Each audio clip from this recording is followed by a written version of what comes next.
싶은 밤이었네요. 자, 이 새벽에도 함께 하신 모든 분들에게 또 하나님의 시원한 생명수의 은혜가 함께 하시길 축복합니다. 자, 이제 그 모세의 고별 설교 1, 2, 3부가 끝나고 이제 마지막 신명기 넉 장 31장부터 34장은 이제 이 모세의 죽음과 관련된 그러한 기사입니다.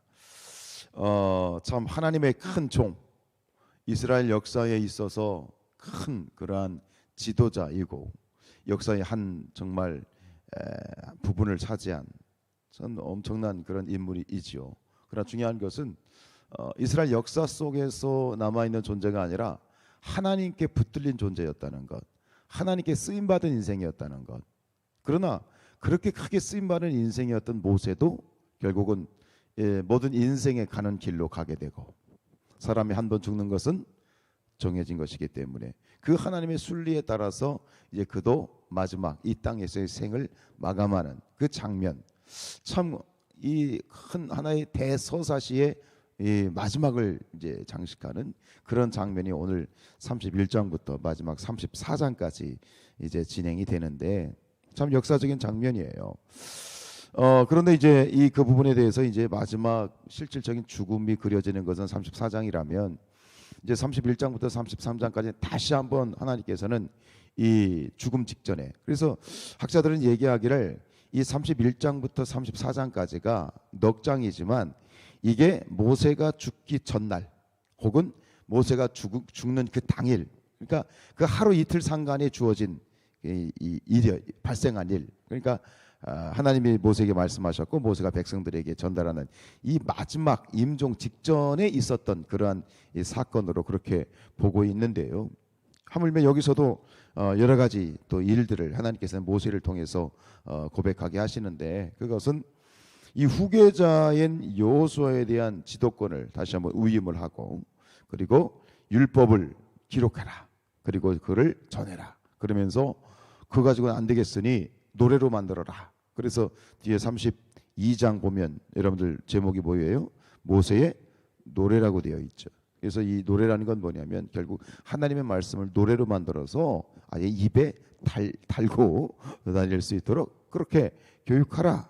그러면서 이제 증거할 수 있도록 하고, 그리고 끝으로 죽기 전에 이 모세가 이스라엘을 축복하는 12지파에 대한 축복, 모세의 축복 선포가 나와 있게 되는데, 여러분 그렇지 않습니까? 모든 것들이 시작이 반이고 뭐 중간에 여러 가지 참 일들이 있겠지만, 그러나 흔히 하는 말로 끝이 좋으면 다 좋다.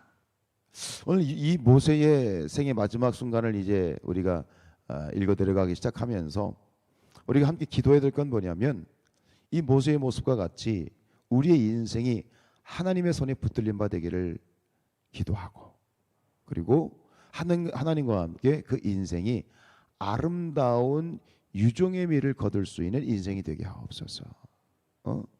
끝이 좋으면 다 좋은 거예요. 그런데 우리 인생들을 보면 여러 가지 다양한 삶의 모습들 가운데 끝이 좋지 않아서 참 그가 살아온 모든 인생들이 덮여버리는 그런 일들이 있어요. 전 목사이니까 특별히 목사님들의 모습을 많이 보죠. 참 평생을 하나님 앞에 모든 사람들도 존경받고 인정받았던 그런 정말 멋진 사역자의 삶을 살다가 마지막 순간에 이게 이제 뭐랄까요, 참 그 모습이 안타깝게 끝나는 그런 모습들을 많이 보게 되어지는데, 오늘 이 모세의 모습을 보면서 그렇잖아요.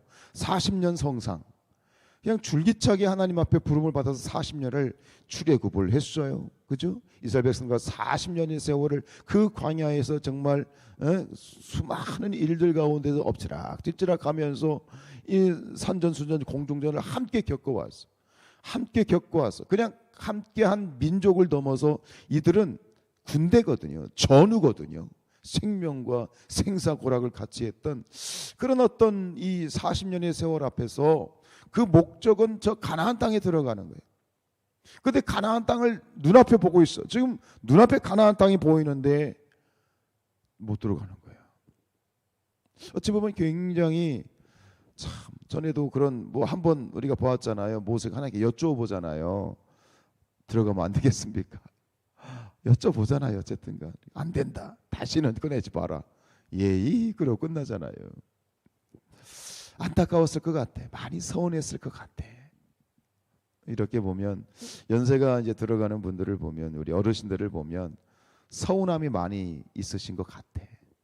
조그만 일에도 마음이 상처받으시고 서운하시고 그런 것 같아. 좀 안타깝죠. 뭐 그 모습이 또 저의 모습이 되겠죠. 그런데 그럴 만한데 서운할 만하고 참 그럴 만한데 마지막 순간까지 이 모세가 뭘 해요? 이스라엘 백성들을 격려하고 축복하고 그 입에서 내가 서운하다는 말을 한마디도 하지 않아요. 이 모세의 모습을 보면서 야 진짜 하나님의 종이고 지도자고 참 목자구나 하는 그런 어떤 이 감동을 다시 한번 받게 되면서 저 자신도 이 모세와 같이 이렇게 아름다운 인생의 마지막 순간에 유종의 미를 거두는 그런 목사가 되게 하옵소서 하는 그런 기도를 하게 되어지는데 오늘 이제 2절에 보면 그렇게 얘기를 하죠. 그들에게 이르되 이제 내 나이가 120이다. 모세가 120에 죽어요. 내가 더 이상 출입하지 못하겠다. 출입하지 못하겠다는 건 뭐냐면 야 내가 예전 같지 않다. 내가 예전 같지 않다. 그런 얘기예요. 그리고 여호와께서도 내게 이르시기를 너는 이 요단을 건너지 못하리라 하였느니라. 결국은 마지막 순간에 그 모든 서운할 맛법도 하고 안타까운 참 여러 가지로 섭섭할 만도 한데 그럼에도 불구하고 이 모세의 마지막 모습은 결국 마지막까지 모세는 하나님의 말씀 앞에 절대적으로 순종하는 거야. 정해진 이치 가운데 그 정해진 이치가 결국 인생의 정해진 이치가 누구의 섭리 안에 누구의 계획 안에 있는 거예요? 하나님의 계획 안에 있는 거예요. 근데 여기서 모세의 이 말이 마음에 탁 와닿습니까? 와닿는 거는 내가 보니 내 모습이 뭐 예전 같지 않아. 그런데 결정적으로 내가 이 나의 삶을 받아들이는 이유는 하나님께서 말씀하셨기 때문이야. 하나님이 말씀하셨어. 이제 그만. 너는 여기서 그만이야. 스탑이야. 라고 말씀하셨기 때문이다. 라고 고백하는 이 모습 속에서 여러분 끝까지 어떤 모습 가운데 있든지 하나님의 말씀 앞에 순종하는 것, 하나님의 섭리를 받아들이는 것, 이 모세의 모습이 오늘 마지막에 우리에게 던져주는 그런 교훈이 될 줄로 믿습니다. 그리고 오늘 이 31장을 계속 읽어 내려가면서 끝까지 그렇지만 이 마지막에 모세를 통해서 모세가 감당했던 그의 인생을 정말 꽉 찬 인생으로 살고 있는 그의 모습 가운데 저 도전을 받는 것은 뭐냐면 그가 마지막 순간에 지금 하고 있는 중요한 일이 뭐냐면 바로 후계자를 세우는 거예요. 하나님의 뜻 가운데 있지만 모세는 자신의 후계자인 여호수아를 적극적으로 격려하고 그를 민족들 앞에 세워주고 추천을 하는 거죠. 너희 이스라엘 백성들이여 이 여호수아를 따라야 된다. 그리고 여호수아에게도 격려하죠. 여호수아야 강하고 담대하라. 하나님이 너와 함께 하신다. 할 수 있다. 이렇게 이 후계자를 세워가는 거예요. 인간이라는 존재는 호사유피 인사유명이라는 말이 있는 것처럼 모든 존재는 무엇인가 유산을 남겨 놓으려고 하는 그런 본능이 있는데 저는 영적으로도 마찬가지라고 생각해요. 예수님께서도 이 공생의 3년을 사역하시면서 결국 예수님은 몇 명 데리고 목회하신 거예요? 3년 동안 12명 데리고 목회하신 거예요. 11명, 12명이죠. 그렇죠? 12제자를 예수님은 남겨놓으셨어요. 마지막에 유다가 배신을 했지만 이 바울도 마찬가지죠. 바울도 그의 사역 가운데에서 믿음의 아들이라고 하는 디모데나 혹은 디도와 같은 믿음의 아들, 즉 바울의 제자들이거든요. 그의 제자들을 남겨놓았어. 마찬가지로 여러분 우리의 인생 가운데 하나님 앞에 우리가 마지막 순간까지 그리고 마지막 순간에 우리가 하나님께 돌아가게 될 때 우리가 하나님 앞에 내어놓아야 될 것 그런 신앙의 열매가 무엇인가? 바로 제자를 만들어 놓을 수 있어야 된다. 그게 영적인 유산이다라고 하는 거예요. 그러면 우리가 우리의 신앙에 있어서의 제자를 만들어 놓고 인생을 마치기 위해서는 뭐 해야 되느냐? 내가 뭐가 돼야 되는 거야? 응? 스승이 돼야 되지. 신앙의 스승, 신앙의 멘토.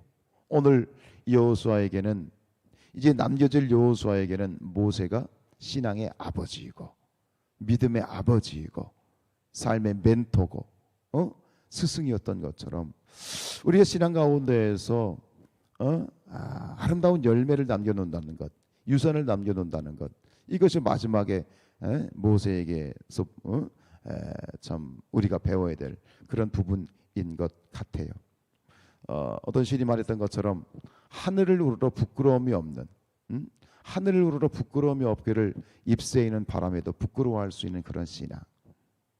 우리의 신앙 가운데 우리의 자녀들이 나의 믿음의 제자들이 되고, 가장 먼저는 또 우리 공동체 안에서도 내가 스승이 되어서 누군가를 정말 하나님의 믿음 가운데 올바로 세워줄 수 있는 그런 어른, 믿음의 아버지, 믿음의 스승, 믿음의 멘토, 그러한 모습으로 우리가 섰으면 좋겠다 하는 그런 마음이 들었어요. 우리 사랑하는 성산의 가족들, 특별히 이 새벽을 깨워서 기도하신 여러분들이, 또 여러분들을 통해서 아름다운 믿음의 제자들이 이 공동체 안에서 정말 우리 장로님, 우리 권사님, 난 저렇게 신앙생활을 하고 싶다 하는 아름다운 믿음의 모델들이 될 수 있는, 여호수아가 모세를 바라보면서 나도 모세와 같은, 저 모세 목사님과 같은 지도자가 됐으면 좋겠다 하는 것처럼 좀 여러분들이 정말 그러한 아름다운 신앙의 모델이 되고 샘플이 되고 그러한 스승이 되실 수 있기를 주님의 이름으로 축복합니다. 기도하겠습니다.